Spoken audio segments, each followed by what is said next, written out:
Hello everyone. हाँ जी, आपसे मैंने कहा था कि हम इस एक वीडियो बनाएंगे जिसमें दिखाएंगे कि अबू धाबी के अंदर जो बीच है उसके पास किस तरह के फ़िल्टर लगे हुए हैं और उससे पानी कैसे लेते हैं, क्या सिस्टम है उनके अंदर। और स्कूटर का आपको बताया था कि यहाँ पे ये बहुत ज़्यादा चलते हैं, ठीक है।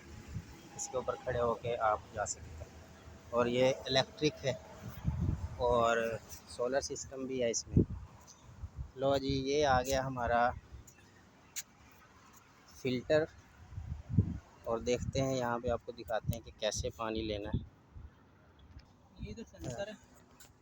ये देखें जी, वो सेंसर है, वहाँ पर आप फिंगर करें या हाथ करें तो वो देखो पानी निकल आया। ये है बोतल भरने के लिए, ठीक है। बोतल से पीना है आपने या हाथ से। और एक और सिस्टम, अगर आपने डायरेक्ट मुंह से पानी पीना है तो फिर याद रखें कि सेंसर सिस्टम यहाँ पर है, इस साइड पे। यहाँ आप हाथ करते हैं या उंगली करते हैं तो साथ ही दूसरी साइड पे पानी निकल आता है। ये देखो, ये आप डायरेक्ट मुंह से पानी पी सकते हैं और देख लें फिर कैसा निज़ाम है। और ये एक और बात है, ये पानी ठंडा रहता है और मीठा पानी है, बहुत अच्छा मज़े का पानी है।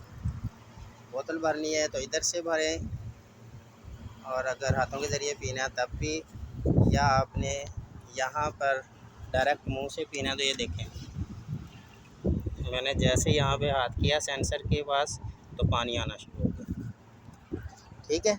ये है जी यहाँ पे सिस्टम फ़िल्टर का और आप बड़ी आसानी से मीठा और ठंडा पानी पी सकते हैं। Thank you.